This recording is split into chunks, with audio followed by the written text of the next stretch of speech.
ایک شخص زندگی موت کی جنگ لڑ رہا تھا اور اس کے 4 بیٹے تھے. جو سب سے چھوٹا بیٹا تھا اس نے اپنے دوسرے 3 بھائیوں کو جمع کیا اور ایک عجیب سا فیصلہ ان لوگوں کے سامنے رکھا. کہا دیکھو والد بیماری سے جنگ لڑ رہے اور انہیں خدمت کی ضرورت ہے. کہا فیصلہ یہ ہے کہ اگر باپ کی خدمت میں کروں تو وراثت سے مجھے حصہ نہیں ملے گا، اور اگر باپ کی خدمت تم کرو تو تمہیں وراثت سے حصہ نہیں ملے گا. تینوں نے نظریں ملائی. کہا باپ تمہارا، اور اس کی آرزو بھی یہی تھی کہ میں باپ کی خدمت کروں. میرے آقا فرماتے اس نے اتنی خدمت کی، جب والد دنیا سے جانے لگا، وہ ہمارے پنجابی میں کہتے ہیں نا کہ جا پتر تینو ستے ہی خیرانے، جب دنیا سے اس کا والد گیا تو اس پہ راضی گیا. زندگی کی بہاریں لیل و نہار کروٹیں بدلتے رہے. الاختصار، ایک شب وہ سویا اور خواب میں کوئی اللہ کا بندہ ملا. اس نے کہا کہ فلاں شجر کے نیچے 100 درہم پڑا ہے، جاؤ اٹھاؤ اور لے آؤ. وہ کہتا ہے کہ آیا کہ اس میں برکت ہے؟ کیونکہ کثرت اور ہے برکت اور ہے. کہا اس میں برکت نہیں ہے. صبح اٹھ کے وہ خواب اپنی بیوی کو سنایا تو بیوی نے کہا گھر کے حالات آپ کے سامنے ہیں، ہمارے گھر میں فاقے ہیں، تو جائیں اور جا کے اٹھا لیں. کہا نہیں جاؤں گا. وہ فرماتے میں دوسرے دن پھر سویا تو مجھے وہی بزرگ ملے. کہا بیٹے وہاں 10 درہم پڑے ہیں. کہا برکت ہے؟ کہا برکت نہیں ہے. تیسرے دن پھر ملے. کہا وہاں 1 درہم پڑا ہے. کہا برکت ہے؟ کہا ہاں اس میں برکت ہے. گئے اور وہاں 1 درہم پڑا تھا، اٹھایا اور بازار چلے گئے. اور وہاں ایک شخص آواز دے رہا تھا 1 درہم میں 2 مچھلیاں. کہتے میں نے درہم دیا اور مچھلیاں لے کے گھر آ گئے اور ان کے پیٹ چاک کیے اور دونوں سے ایک ایک قیمتی موتی نکلا. وہ موتی لے کے بازار گیا، سنار کو دکھایا تو اس نے کہا پورے بازار میں اس کی قیمت کوئی نہیں دے سکتا. بھلا زمانہ تھا، آج تو دھا لگا لیتے ہیں نا. کہا پورے بازار میں اس کی کوئی قیمت نہیں دے سکتا. یہ بات سے وقت تک پہنچی.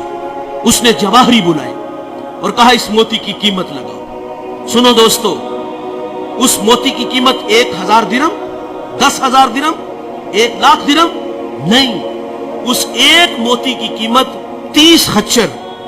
ان پہ جتنا سونا لاد لیا جائے اس ایک موتی کی قیمت ہے پاتی ہے. وہ گھر لے گیا. بادشاہ نے پھر طلب کیا تیرے پاس کوئی اور اس طرح کا موتی ہے؟ کہا ہاں ہے. کہا بیچتے ہو؟ کہا ہاں بیچتا ہوں. قیمت کیا لوگے؟ کہا اب ڈبل لوں گا. پہلے ریٹ تمہاری مرضی کا تھا، اب میری مرضی کا. کہا ڈبل لوں گا. اس نے پھر 60 خچر ان پہ سونا لاد کے اس کو دے دیا.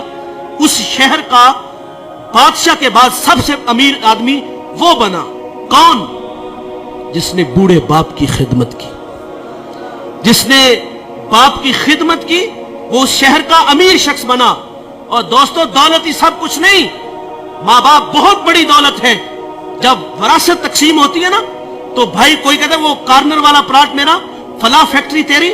جائیداد تقسیم ہوئی تو جو ہے وہ ایک دوسرے کو کہا تیری وہ اور میری وہ. اور جب بوڑھے ماں باپ کی باری آتی ہے تو اس وقت تماشا دیکھنے والا ہوتا ہے.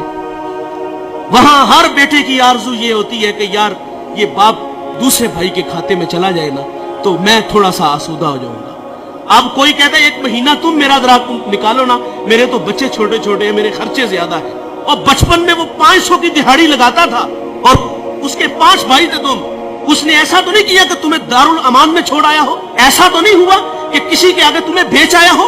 وہ 8 سے 18 گھنٹے کام کرتا رہا ہمارے لیے.